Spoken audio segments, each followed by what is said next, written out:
is 25 minutes before 10 o'clock. Thank you for tuning in. Beautiful looking Wednesday. You live over the water. You pump the water out. You drink the water, right? And sometimes I remember when I first moved here, the water wasn't so good coming straight out of the ground. So we had to have something called a water conditioner. And I had never had a water conditioner up in New York, but here it made all the difference in the world. Denzel Adams knows more about this than I'll ever know. He's the owner of Adams Water Conditioning, and he takes water that may not be so palatable to some of us and makes it very palatable, which is very much appreciated. Good morning, Denzel. Nice to meet you. Well, good morning. I'm happy to be here. Hopefully we can all learn a little bit, me about the radio and you guys about some water. Yeah, really. How long have you been doing this?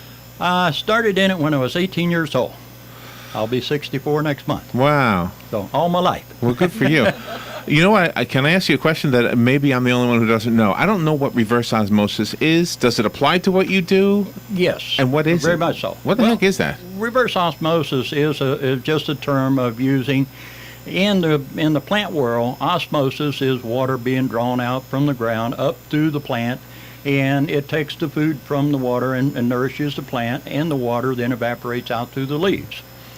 In our world of reverse osmosis, we reverse that process through a semi-permeable membrane, which separates the water out under pressure, extracts the water out, and discards what we consider mineral salts or impurities out of the water, and then that goes into a storage holding tank. And that's the same way that desalination or a unit underneath your kitchen sink. They all work the same. Are you personally able to taste water and know that it's gone through that process? Yes. Really? Yes.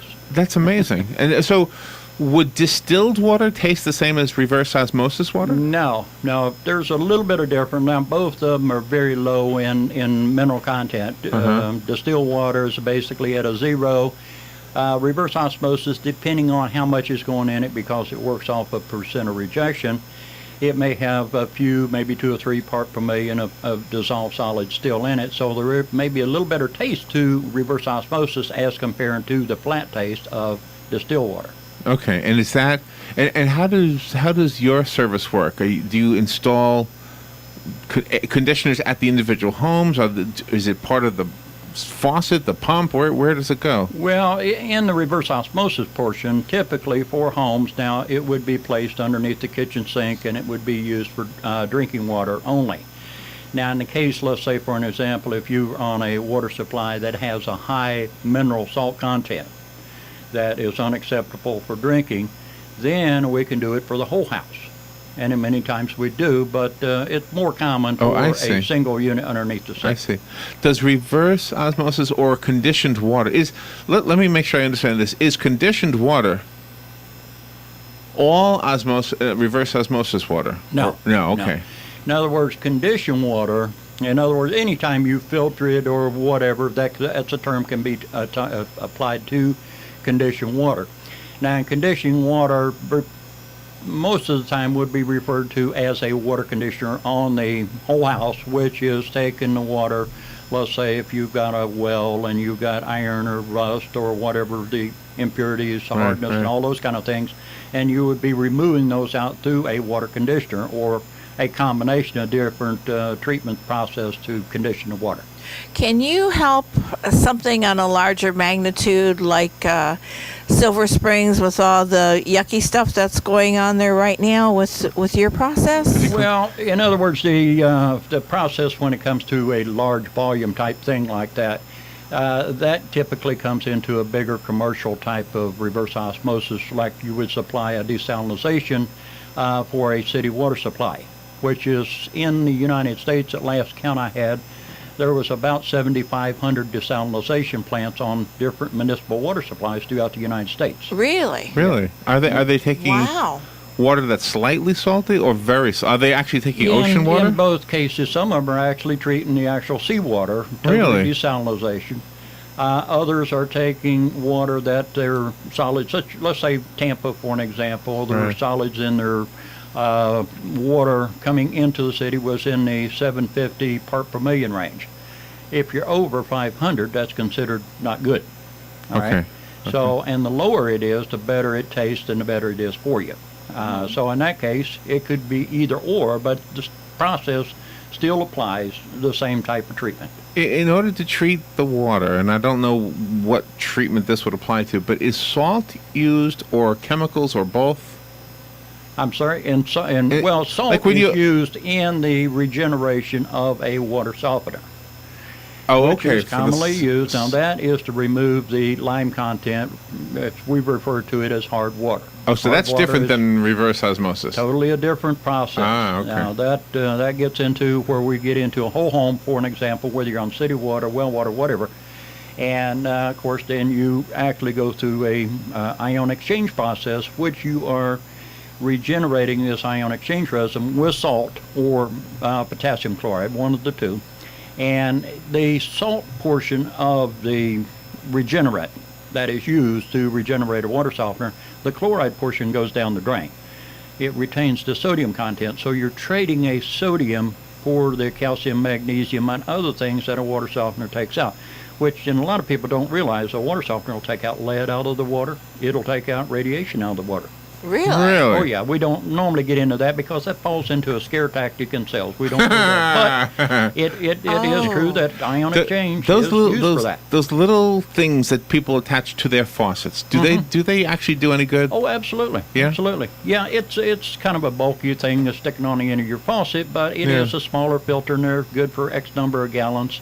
But yeah, they're an activated type charcoal filter element, and in some cases have a 1 micron filter paper, which, let's say for example, if you had some unknown bacteria in the water and it passes through that and you drink it, bacteria is in the 1 micron or larger range typical. Now there's some smaller ones, but for a lot of those bacteria would actually be trapped in that little filter. As much as you would think it doesn't mean anything, but also takes That's amazing, really. stuff out of the water that tastes bad. In other words, chlorine and other things that really make water taste bad. Now that's taking water to that level. Reverse osmosis takes it to a higher level of quality.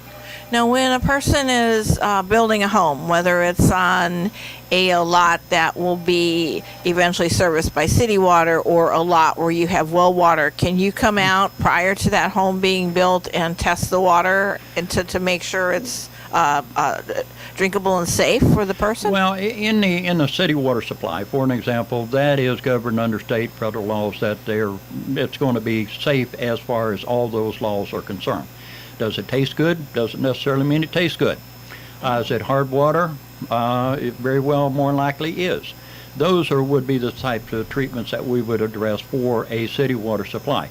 Now, in a well situation, of course, you may have all sorts of different things. Rust, sulfur, hard water, particle matter, any number of different things. And those are addressed basically by the water test that we do, yes. Wow. Oh, nice. Now, you've done it for a long time. How much geography do you have experience with? Is it all Marion County? Do you travel elsewhere? Have you... I'm leading to a second question. Okay. Well, we've actually serviced the state of Florida. The whole state? Residentially, we cover approximately 6+ counties. Okay. Commercially, we do the state. Oh, wow. So in moving around the different parts of the state, is the water drastically different, or is it kind of more or less the same? And I'm talking about the well water, not the city well water. water varies from greatly. For an example, I started in the water treatment business in West Palm Beach. Okay. And of course, down there, everything's flat. You got water. You dig down 3 feet, you got water. In Yeah. most places. Yeah. Is it fresh? Well, in most cases, it's fresh. Now, Okay, along okay. the intercoastal, people used to have 2 wells, a deeper well and a shallower well. In the drought season, the deeper well would go salty because salty water is heavier than fresh water. And so they would go to the shallow one, which would be typically less quality.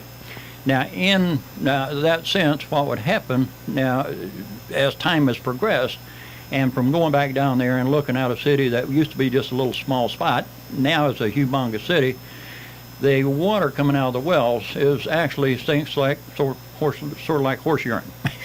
Oh my gosh! Cases Wow. it's so saturated with Yeah. organics, no way for it to filter and all that kind of stuff. That's nasty. The quality, yes, has dropped drastically because of the amount of people using the water there. Okay. And is a filter, what would you do to make that usable? Well, it a lot depends on the total test of all of it because it will vary. But that would probably be what we would call a purification system with a reverse osmosis, drinking water system. Wow. Denzel Adams is in the studio. He's the owner of Adams Water Conditioning, and he's educating us about water. It's so much I never even knew before. We kind of take it for granted. It's there, and we drink it. I can go in to the restroom here. There's two restrooms here. There's one outside and there's one down the hall. If I fill up the coffee pot, at both locations it tastes different. I can tell the difference between that water and the water inside and the water outside. I don't know what. Well, it actually is the same water. And as a city water supply, Ocala has a very good water supply. And they do some, treatment as a city would.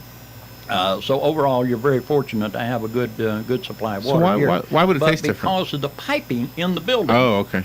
Or lack of use on either or, that can make the difference in the taste factor, because certain pipes will start leaching out. Like in lead, for an example, you typically don't get it from the water supply, you get it from the piping in the building. Oh. So those are things that you have to take into consideration from the water. Has that been outlawed? Is that still legal, or is that? No. That would be older homes, in the 80s, the solder that was used to solder copper pipes has gone to a silver solder instead of a lead-based solder. But the older buildings were plumbed with lead-based solder, so you will get a certain amount of lead from that piping. I have a question. I wonder if this has ever come up in the residential cases that you've worked on.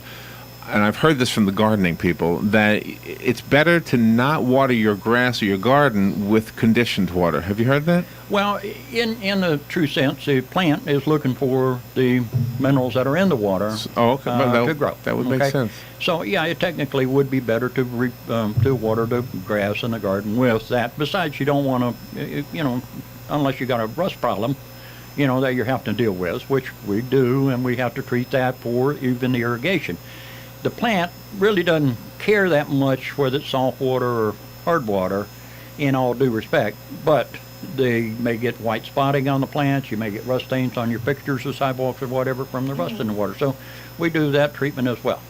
Wow. Have you ever been to Mexico? No. Well, I should say I've been to Cancun. All right. And they always say don't drink the water in Mexico. Well, high alkalinity. Is that what it is? That's the real reason for it, because in high alkalinity water has a upset stomach effect. I'll put it that way. Oh my gosh! I didn't know that. So that's why in that case over there the alkalinity is very high. And is ours more acidic? And is that something that you can adjust if you can adjust all of want it, to right? or whatever? In other words, you're on a pH scale of 0 to 14, 7 being the neutral. Well, let's say, for an example, in this area, we're in generally the 6 to 8 pH range. So they'll vary. Each well will vary a little bit. City water typically is going a little bit over 8 because of their treatment process, but still, yet we're not so alkaline that it becomes effective to it. But even that, consuming that after a period of time, your system will adjust to it. And I would hope, yeah. And do drain fields have, the way a drain field is constructed, does that have anything to do with the safety of the water itself? Well, oh yeah, but the laws, on the books, if, as by code, a well should be a minimum of 100 feet away from any drain field or septic tank. Mm-hmm. And if that is adhered to, even at the 75-foot range, which used to be the old thing, that is adequate. If you go through about 50 feet of sand, from that to that, you're probably okay. But the 100-foot is a good safety margin, so that should be fine. Oh, okay. And boy, I have so many questions. Let's go to the phone. A few calls are coming in. Let me say good morning. Thank you for being patient. You're on the air now with Denzel Adams. Yes, good morning, gentlemen. Like the Tampa Bay area with the desalination plant, there must be a tremendous amount of byproduct of salt. What is done with that salt? Is there a useful purpose, or is it a problem? Well, it's not really a problem. Most of it is pumped back out into the Gulf of Mexico, and such as those mixed back into a dilution process there.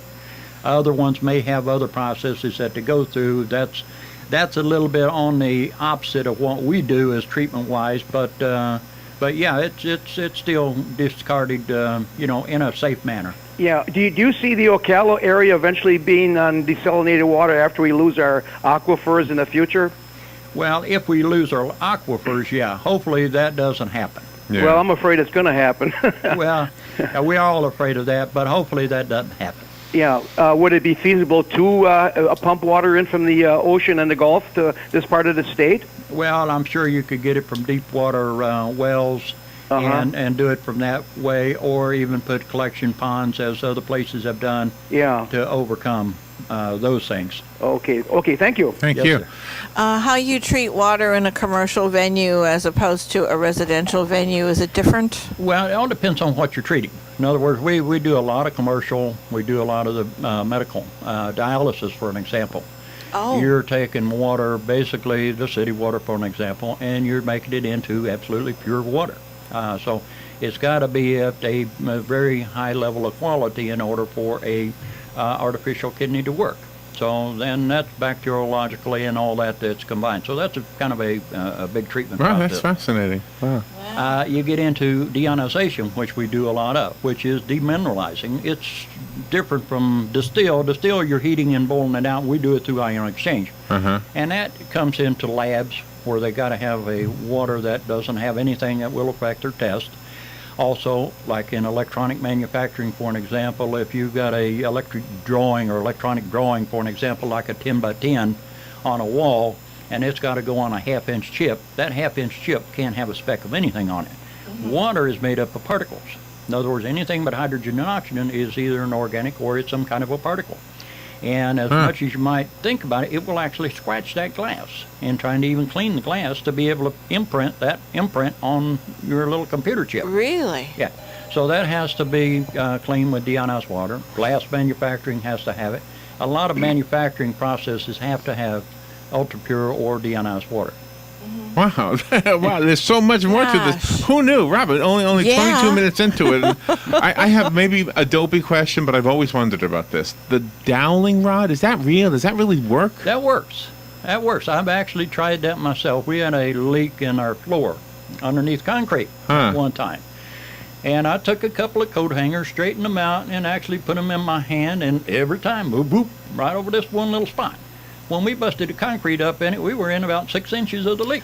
Oh my gosh! Wow. It does. Were you actually- surprised that it worked? I was surprised that it did work, and I've seen that, from the old movies of the old West and all that kind of good stuff, and, Right. saying that. And actually, when I did try it, and I've had a number of different people tell me the same thing, it works. 2 hangers. Wow. I had 2 metal coat hangers. I mean, they're saying you can use different rods or whatever, but that's what I used, and it actually worked.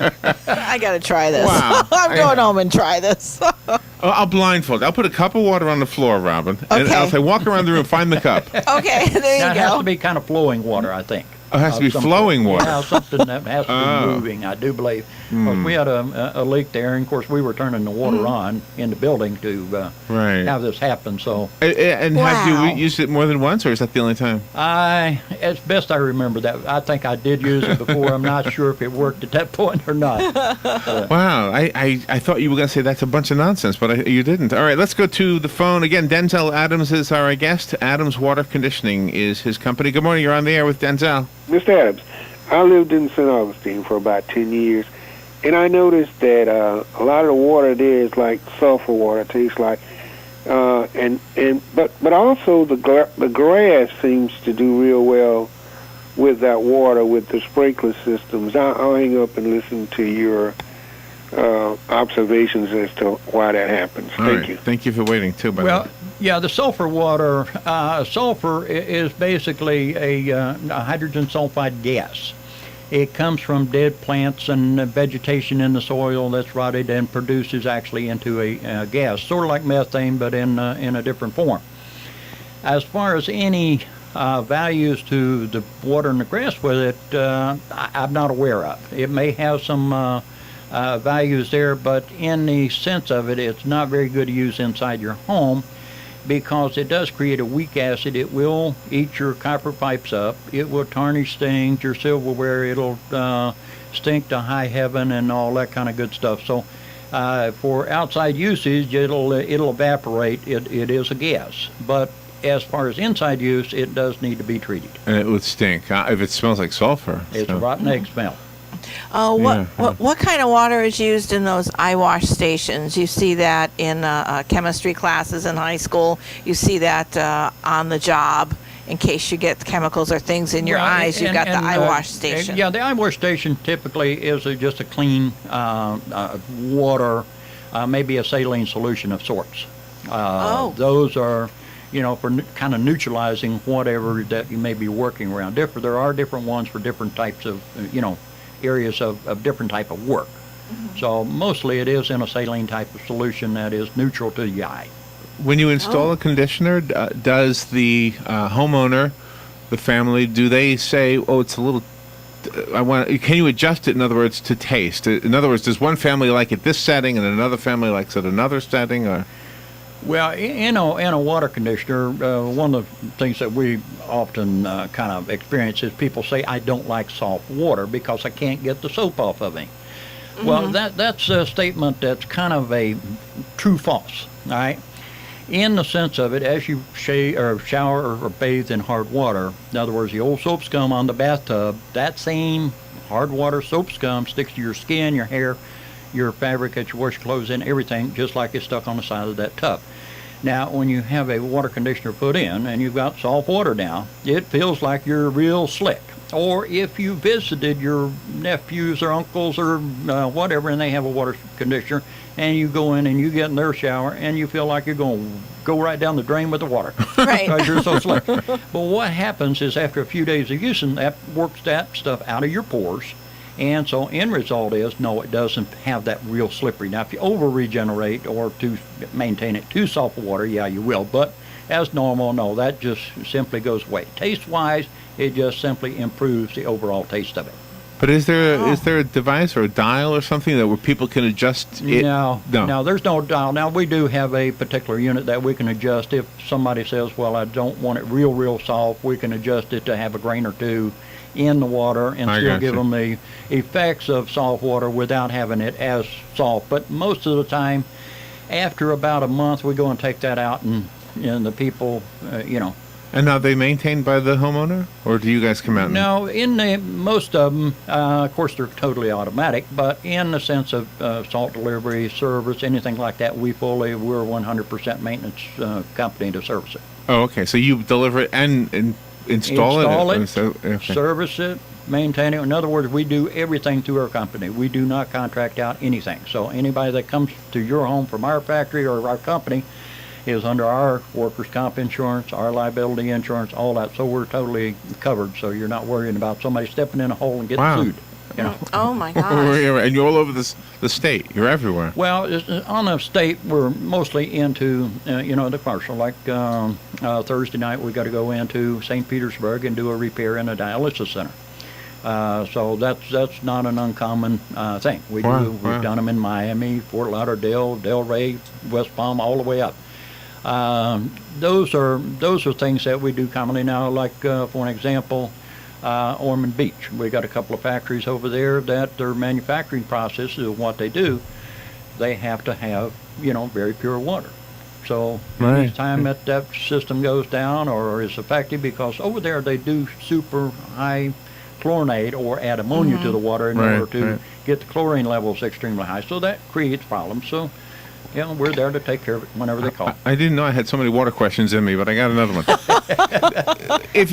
When you get a new fish tank, I remember this when I was a kid. They will tell you, don't put fish in right away. Let the water sit a day, and then you can put the fish in there. Why? What happens in that day? pH.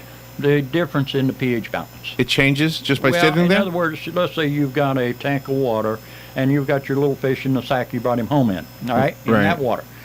And it's used to the water that it's in. And if you gradually change him, he will, just like the old frog in the pot, of heating it up. It will be perfectly fine. But if you just throw him in there, from this water to that water, it shocks their system, and in many cases will kill them. Oh, and it's because of the pH. Typically because of the pH, or the drastic change in one water to the other, or even a lot of cases even in the temperature of the water. Okay. So it's a combination probably of a lot. I don't get too much into fish except to eat them a couple times. Well, Me too. My goodness, well, I didn't know we had so many questions about water. We do take it for granted, don't we? We do. Well, back when I started in the water business, I knew water came out of a faucet. And now a lot of the professors at the University of Florida call me for answers. So, now they call me an expert. Do I want to tell you something? I have a brother who has property in Arizona. He took me to this property, and I am telling you, I think we were on a sandy road for an hour. There was nothing. He's I don't know why he bought this thing, but he did. Yeah. And he's building a house there. And he showed me the well, and it was very big. Was that maybe 4 inches? Right, typical 4 inch. 4 inch, okay. Right. And I said, wow, I didn't know you could get water from under the desert. And he said, sure, you can be deep, as long as it's deep enough or wide enough, whatever it was. And he was getting plenty of water ready to build the house. And I think by now he's probably got it going. But is that true all over the world? For example, like in the Sahara Desert? In most cases, if you go deep enough, you can find water. Now, the quality of it might be horrible. Oh, okay. But typically, in most cases, now there may be some stratas that down there that won't allow water to percolate it. Like even here, we do have some clay banks that you go down in, and basically you're getting water that's set there for probably who knows how many millions of years, and the stuff that comes out is pretty nasty. Really? Wow. Yeah. Oh, wow. And water is such a fascinating thing. I mean, you said you work with the University of Florida. My brother lives up in Lottie, has some property, and he dug out a catfish pond. Yeah. And one day he came home and all of his catfish were dead. And he called the university, and they said because the storm came in and just like flipped everything around. Now, do you help with that? No, that's kind of getting into an agricultural type thing, which we don't really get into that part of it. We're more into the potable consumption manufacturing process rather than in that type. Oh, okay. Wow. We had a guest in here one time, and he was representing a camping store. Yeah. And they sell, for lack of a better word, a straw. That you could literally fill a bottle with dirty water and the straw would filter it out. I don't know if I would trust it, but that's what he told me.